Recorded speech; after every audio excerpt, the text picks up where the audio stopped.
Greetings, everybody. I'm back again.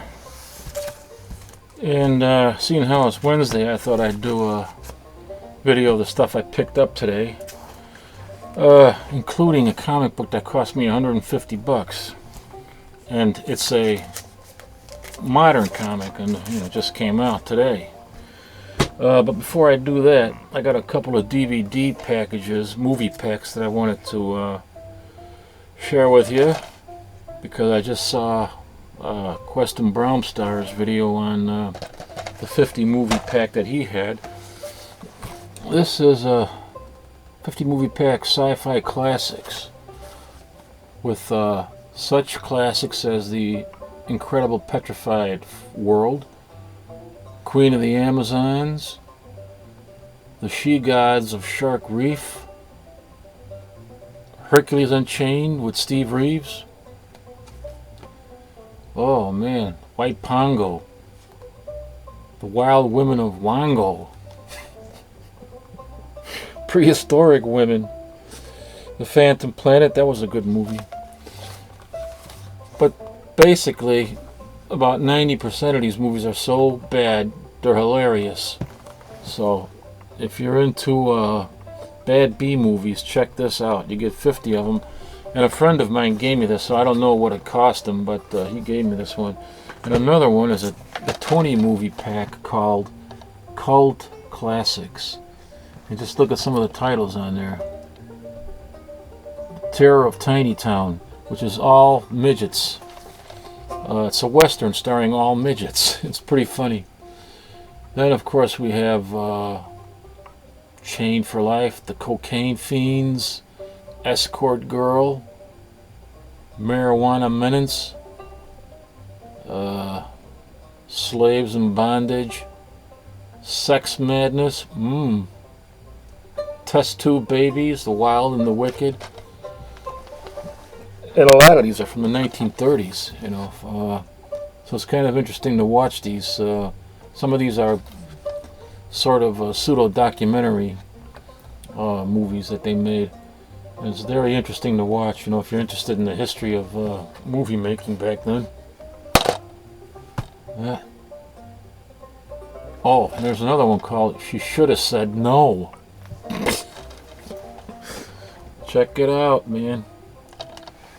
Pretty funny.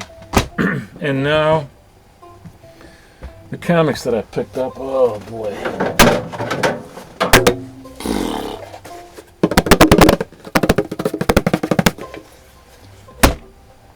I used to have this in my hippie days.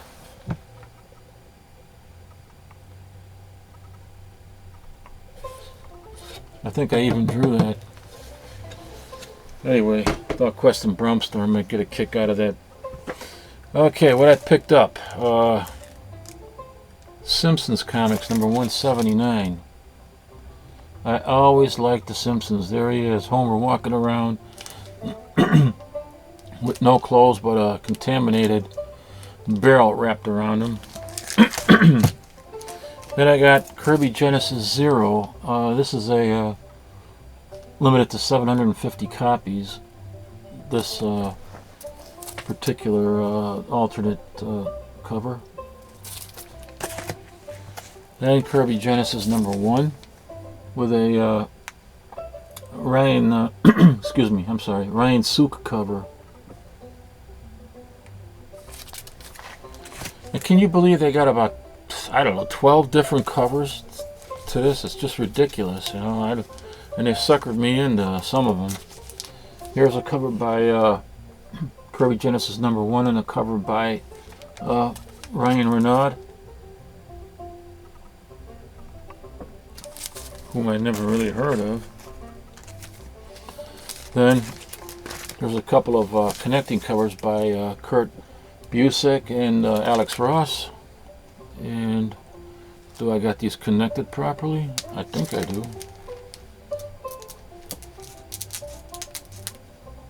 Yeah. This is pretty cool. Pretty cool cover. Got my fingers in the way there, but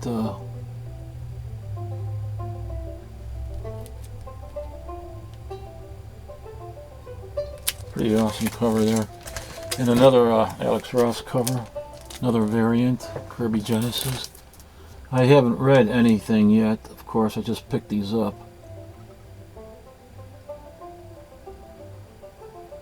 Very awesome cover, man. I love these Alex Ross covers. And then, also I got Green Hornet, number 16 from Dynamite. See if I can get this, let me put the camera down a little bit. I think it's, yeah, that's better. Invincible number 8, which is consistently good. I like this series a lot. Great cover on there too. Ryan Otley. Undying Love.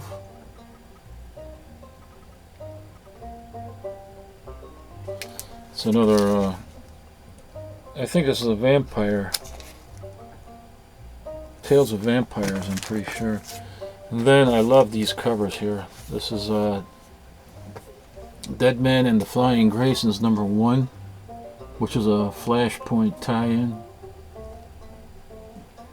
Got Dead Man on the cover. That's just a cool, awesome, kind of retro, sort of a carnival cover. Just perfectly done. Dead Man and the Flying Graysons. I don't know what I said earlier, but it's Dead Man and the Flying Graysons. Bought 2 copies of that because I love the cover so much. And another Flashpoint that I picked up was Wonder Woman and the Furies. Man, it's another great cover. Who did this cover? I don't even know. I have no idea what the cover is, man.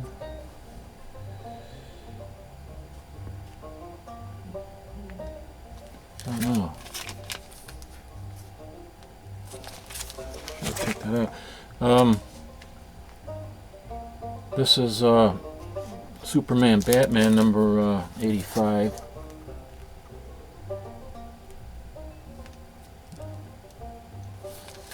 I haven't read any of these, so I can't comment on them, but I just want to show you what I picked up. The Northlanders, Thor's daughter.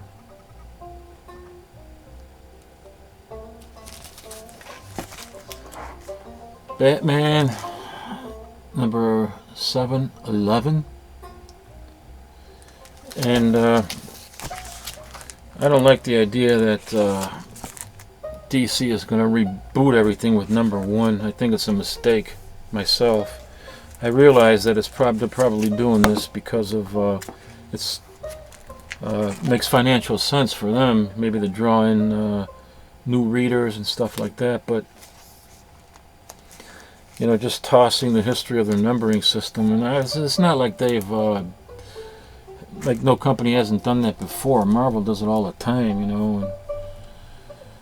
But I'm just getting tired of it, man. Just stick to the old numbering system and be proud of what you have, you know. Avengers, Academy Fear itself.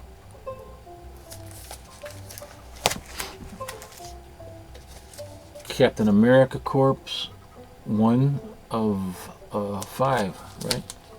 1 of 5, yeah. Scar, King of the Savage Land. I'd rather see Kazar as King of the Savage Land myself. Okay, Planet Red Hulk. I'm getting really tired of all this stuff. This is the Hulk number 35. Ooh, and this is Ruse number 4. I have loved the series when CrossGen, you know, put it out before they went defunct, and I'm liking it now. You know, Mark Waid is a really good writer. Here we have the X Factor.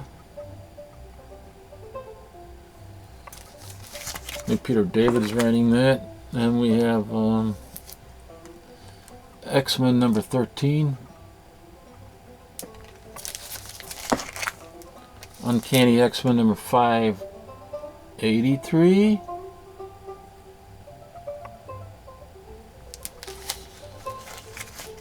Kind of a typical cover.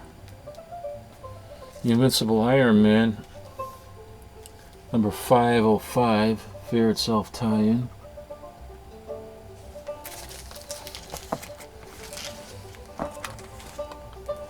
Deadpool Mix number 9, and this is going to end, of course, with after the 12th issue comes out.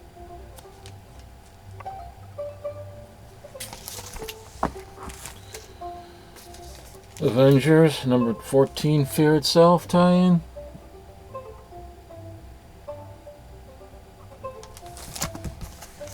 Alpha Flight, Fear Itself, 1 of 8. I'm going to be interested to see how this thing turns out.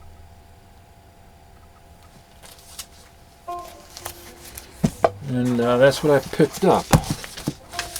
Oh, and the comic book that cost me, oops.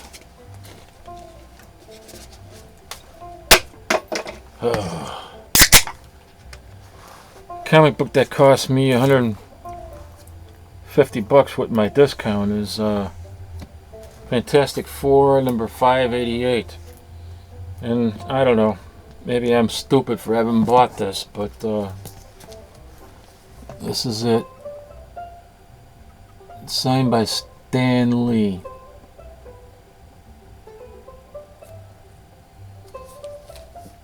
This is on the outside. I don't want to open it up, but this label is on the outside on the plastic bag, and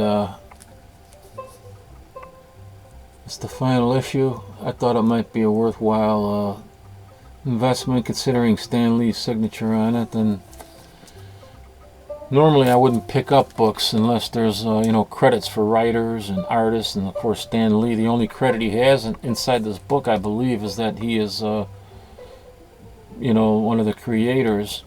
I think they probably credit him and Lee Presents. I don't even know, but I don't want to take it out of the bag. I'll have to look at another duplicate copy that I have that isn't signed by Stan Lee. Anyway, it's from Dynamite. Dynamic Forces. There's a certificate of authenticity.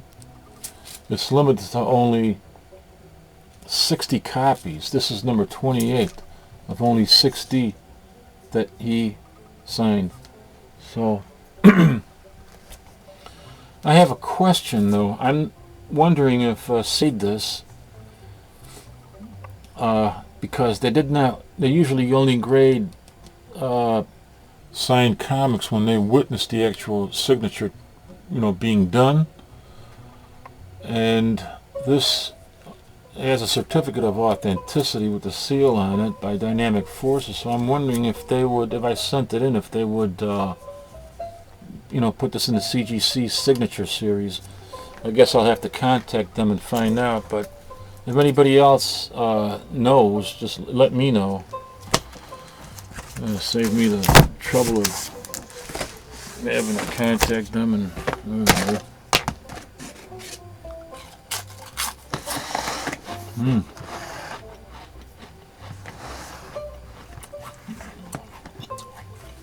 I think I'll be drinking cheap beer and cheap dinner for next month now, because I bought this thing for $150.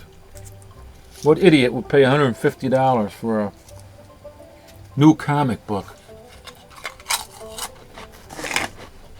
Me. Well, thanks for tuning in, and don't do anything stupid. Take care.